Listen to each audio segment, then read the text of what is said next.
Stay tuned. I'm here with Coach John Brett. And I'm here with the vet, Mr. Ian Griffin, back from, I'm not going to say it yet. Back from Germany, my friend. Back from Germany. I got my sexy outfit on. Ladies, chill out. At first, I thought you had suspenders. Like you look kind of like that guy, Justin, the guy that used to cook the Cajun food. Justin, remember on Channel 13, back when we were growing up? He was doing the Cajun. He go, I guarantee. Well, I will tell you, for those that don't know, we'll cover this on Tuesday more. This is a formal outfit, but it's also the summer outfit for a lot of Germans, and they look funny in them, but they love wearing them. And the women's outfit's even better. I will tell you that. So it's called a Drindle, and I butchered that up by far. But anyway, so a lot of crap's happened since I've been gone to Germany. And we're going to talk about something that happened even before then, but it's just come out. And that's the drone strike in Afghanistan that we talked about that seemed like faulty intelligence at the time. As soon as we heard it, we pinged up on that, and it doesn't seem right. And sure enough, in an effort to show the world that we're retaliating for the 13 people that died, 13 service members, and a whole bunch of other people that died, we did a retaliation strike. We did 2 of them. And on one of them, we claimed we got somebody that was a planner. We're still trying to figure out what that was. We couldn't name the name. And we wound up killing 7 people who had nothing whatsoever to do with anything except wanting to live a great life and grow their kids. And a lot of them were kids. Yeah. Coach. Yeah, I mean, you and I first talked about it. Something seemed like it was a little bit off, just because whenever normally, like the Trump administration, even the Obama administration, when something would go down where they were actually killing someone, as they were saying, a large target or some type of someone that they were telling us about, because there's a lot of times in the war on terror, we don't hear as the public what's going on. It's behind the scenes. But with this, it's kind of like, after 9/11, we wanted to know what was going on because there was an attack. Well, after our 13 were killed, and he came out, the president said, we're going to retaliate against this. When that first strike happened, we want to know who, where, when, how big they were. I want to know their name. I want to see a picture up. And when we didn't see that, we kind of talked about, wonder what's kind of weird about this. And somebody was even kidding me at where I work saying, yeah, you're going to come out and find out those are just some people just having a picnic. And they weren't that far off, Vet. No, they weren't. And my time in Germany, what was good about being there's many things good about being in Germany, but one of the things is I got to see unfiltered news. And I will tell you, now Germany has their state news, and anyway, but there is some unfiltered news, and they had on the ground. They would have never showed that on the CNN network because, the Clinton News Network would never show that crap.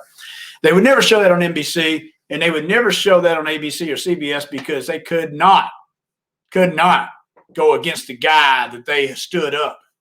And, and Fox would never get in there on it either. So in Europe, they showed the actual ground footage of it and the families that were affected. And you're like, oh my God, if America would have saw that, heavens to Betsy, we would be singing a different tune.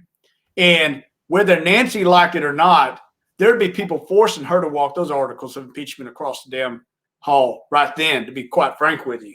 Or the president would actually have to say, not that the buck stops with me, but I screwed up and I take responsibility for my F up. But, Yeah, and it's very interesting that whenever we have certain events that happen, depending on who is in charge of the country, let's just say in the executive branch, how the media will either pump it up for, like you say, articles of impeachment or even bad guy. But then if there's someone that the media protects, they protect them by not talking about it. And they literally, like you said, you go to a different place or you turn on news. You can watch the Australian news sometimes around here on the cable I have. And it's like they have a better news channel than anything we have here because it's actual news. It's actual investigation. One of the things that has really bothered me about this whole thing with this is these were innocent people. The Democratic Party is always talking about taking care of the innocents and the minorities because the conservatives only care about rich corporate people. Well, you know what? They pumped up this whole big thing about somebody attacking a horse and they got a rein in their hand and they're calling it racist and back, 1619 and 400 years of slavery. And we have 10 people that died innocently by their own president that pumped it up as a retaliation strike. And we hear nothing, absolutely nothing, Vet. Crickets. And of course, we attacked this photo about the horse. Why do we do that? Because most people associate the horse and a person on the horse with conservatism. And because they associate it with conservatism, what would Maxine Waters do right at that moment? Eating her popcorn on the couch. Let's throw in racism. Oh my God. Yes. Oh, Maxine's just giddy in her britches right now because she wants to throw in racism. And so did a member of the squad. And so did the vice president. And so did the president. All of them hopped on board on that. And they threw it all in there because you know what? Even after the photographer came out and said that it wasn't anything to do with that, it was just a way the picture is portrayed. Is all it is. You just got a glimpse of it. They still stuck to their guns on this. Made it an executive order, not an executive order, but pulled the horses away. My question is, where was that passion when our 13 service members died? Those are our people. Where was that passion at? Where was the passion when our allies, we killed allies' babies? Where was that passion at? But we had that passion over a false photo. So that tells me either they don't really give a crap about it and they just can't pander to their base to start the race card is all they're doing. That's just me. No, I don't think that's just you. I think that's most common sense people that actually can think for themselves and not be driven by a narrative. That's what we think. And that's what is going on right now. I mean, you have to think about it this way. You have people that no matter what goes on, that they're waiting for with a pencil going, okay, that's racist. Anything they can attach to racism or anything they can attach to a narrative of not caring about normal people when it comes to the Republican Party, they'll do that. But what the Democrat Party is not doing, and I'm guarantee you this, and I'm always about predictions, especially when it comes to our Cowboys. But I'm telling you right now, will tell you 100%, and I will put anything on this with anyone. The midterm elections come up in 2022. There will be a switch in the House, and there will be a switch in the Senate. And I'm gonna say both of them. The House is going to blow people away, and the reason for that is because you cannot convince normal people all the time that everything is racist and everything is America's bad. You can't. And when you got people on the ground, are they going to start taking drone strikes away now, like they taking horses off the border? Are they going to start taking? Go ahead. That's a good question. So, Coach, I will say this, and I want to hit on another part of this, but I'm going to say this is the president came out and said we need to pull out of Afghanistan because we have over the horizon technology to be able to do drone strikes from freaking Arizona. Pretty much what it amounts to. And I read an article, and I can't tell you who said it, but I think they're going to be spot on this. This mess up with these individuals who have lost their lives and their family members on this drone strike just took our over horizon technology away during this administration because he does not have the intestinal fortitude to go out there and make that decision again. We all know that. We know that. He won't do it unless we're at war. So that's one thing I'll say. The second thing I'll say is not only did we have these blunders and these mess ups and we're trying to divert all our blunders to a photo, we sit there and we did this nuclear submarine deal with Australians. Now I will tell you with military foreign military sales, we have these things happen all the time and we piss each other off on these things. They happen all the time. Macron's only been there a few years, and this is the first time he's been slapped in the face on this. Okay? But we pissed the French off. We pissed Europe off, to be honest. And he goes to Europe to go talk up some things because, and you know what the European TV said? President Biden's over here because he screwed up and he's trying to make amends. That's not interpretation. That is exactly what they said. Is the American president is over here because he burnt the bridges with the Europeans on the nuclear deal, and on the nuclear submarine deal, and he's got to come over here and play patty cake with them, is what it amounts to. Is that insane? Or what? That is how our allies are looking at us right now. Well, there's three things that I always look at when it comes to strong leadership in the president. Number one, your domestic policy.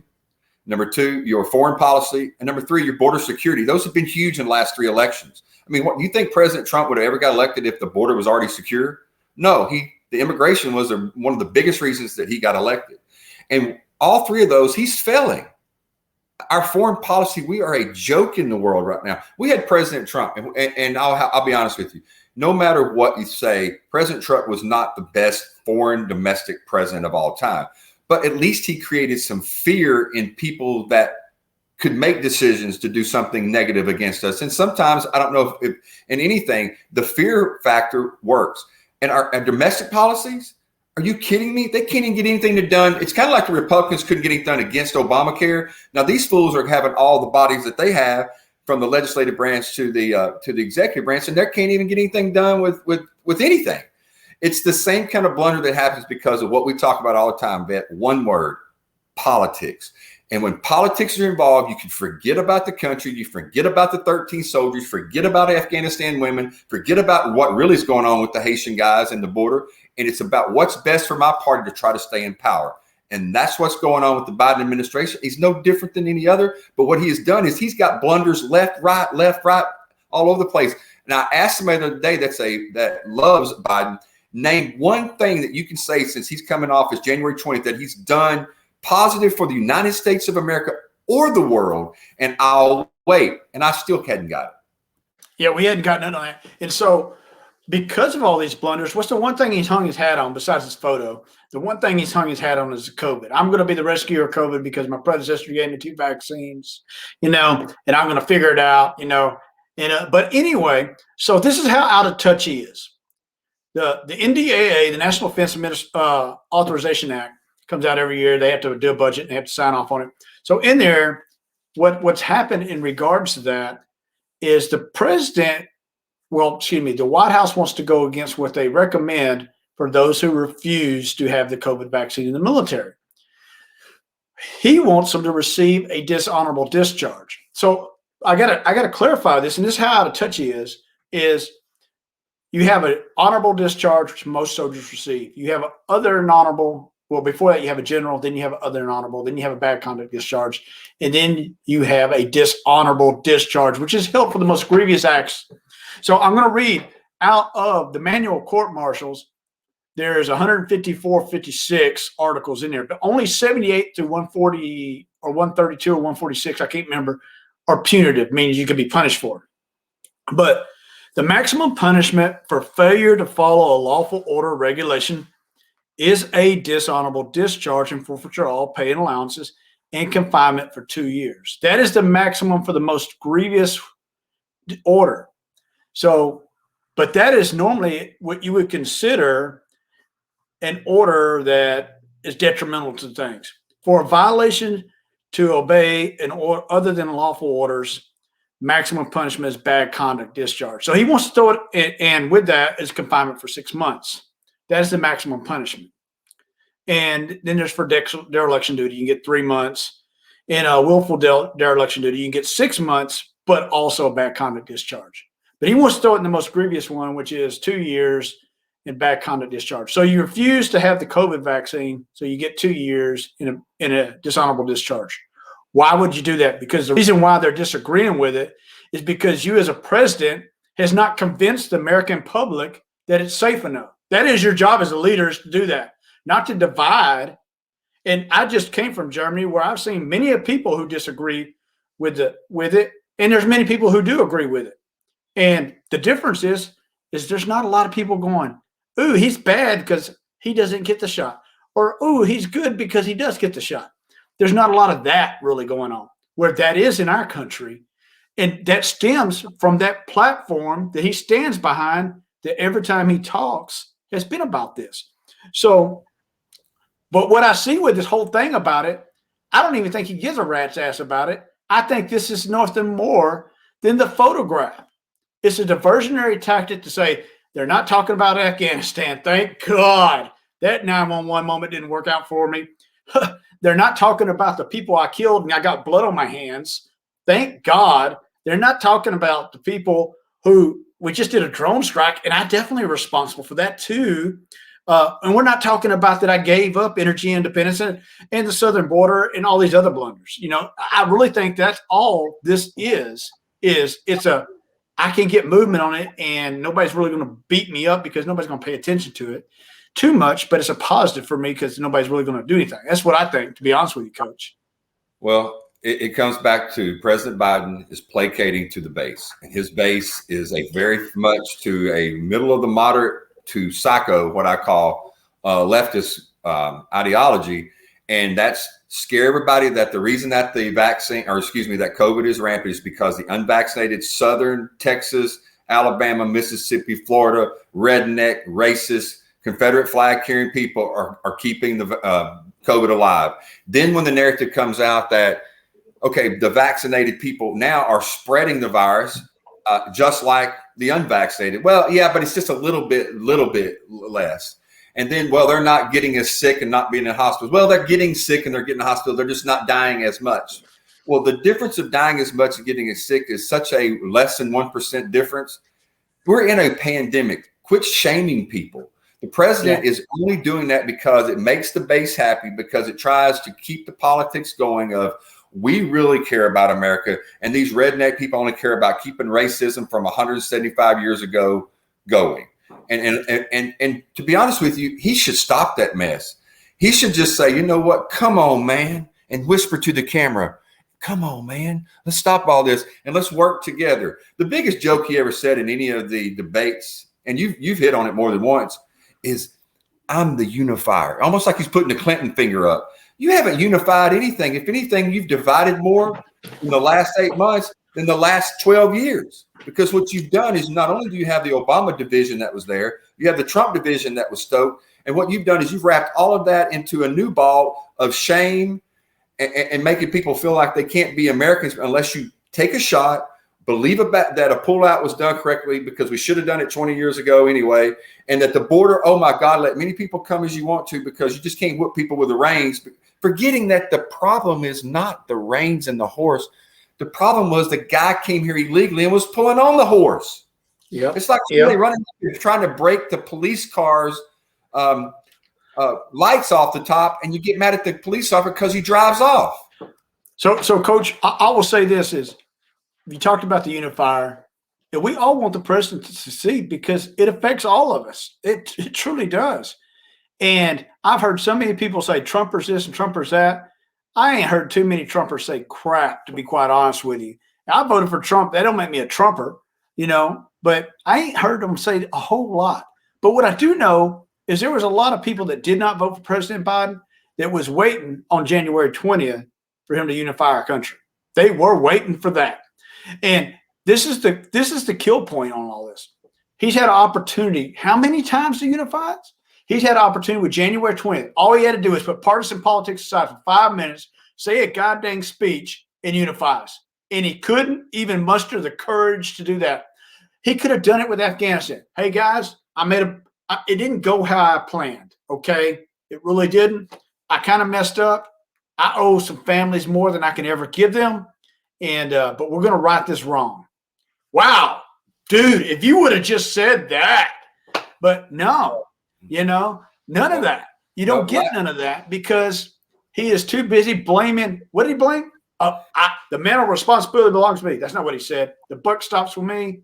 But the other guy did this. Yeah. And you're like, Jesus, man, you could have united us right then. If you just stop with the freaking blaming. You're in charge. Nobody is hiring you except the people that tell you to shut up, apparently, but nobody else is hiring you other than those people there. You just got to slap them around and says, I got the presidential seal, mother flippers. You don't. I mean, that's all you got to say. Right. Well, I don't know. I know this much that after the election was pretty much over, and I knew that, everybody's going through the recounts or whatever. I actually posted on Facebook. I said, look, President Biden or President-elect Biden is my president because I want him to succeed because I pay my taxes. I live in this country. It's not that I want it to fail. Like I believe a lot of Democrats wanted the country to fail when President Trump was in. And I'll be honest with you, there was a lot of Republicans that wanted the country to look bad when Obama was in office because they wanted it to fail because it was That's politics. a shame. It is a shame, but that happens. But with Biden, if he would have came out for the last 8 months and anytime there was a blunder or a problem happened, it says, look, in the past, we had a President Trump that never took responsibility for anything. I'd go, okay, now I'm listening because I believe that. And number two, I'm going to be a different one. We did this wrong and it's my fault. And you know what? People died on my watch. And you know what, Americans? I'm telling you right now, I made a mistake. We're not going to go back into the old part of politics of everybody just wiping it away. It's my fault. We're going to do better. I want an investigation on this. I want it to be taken care of correctly. And I want to become a better president. I'm just here 6 months. I'm still learning too. You know how many people would then go, wow, that's a little bit different. And I would go, you know what? Let's hopefully he's true. And if it had been on the second one and the third issue to come up, because believe me, there's so many issues the president deals with. We know it's not easy. But when every time something good happens, you go, look at me. We have the best numbers in 40 years. And when something bad happens, you go, that guy over there did it. Yeah. Nobody likes that. It's a shame because he has done more to divide this country than he has to build it. And he's the president, and there's no other person to point at. You cannot point at anybody else but the guy in charge. I have zero confidence in President Biden right now in 8 months. Okay. And I have not said that about a president ever since I've been alive, that I have zero confidence in him. So we're going to have to go, but I have to say one thing here on this is I've had so many people go, well, hey, y'all shouldn't be bashing our elected officials like that. They're elected. Whoa, they walked into that one. They asked for that. I'm sorry, they're elected. This isn't Sister Mary sitting at the church that just stumbled and made a mistake. This is an elected official who's got a whole staff around them to make sure they make the right decision for what we voted for. Right. I have no sympathy for any elected official, and I spent 31 years biting my tongue, and I don't need to bite it now. And I'm going to call it out how it is. If you're elected, hey, I'm sorry, dude. It's the way it is. Last thing I'm going to say is this. I'm an American, and I live in this country, and I press the voting booth, and I can complain. Just like I feel like to my buddy Allen and my buddy Jerry and my buddy Ian, that when the Dallas Cowboys are my team, when they're doing great, I'm going to put up and say, man, we should have done better unless we win the Super Bowl. But when they do bad, I can complain about it.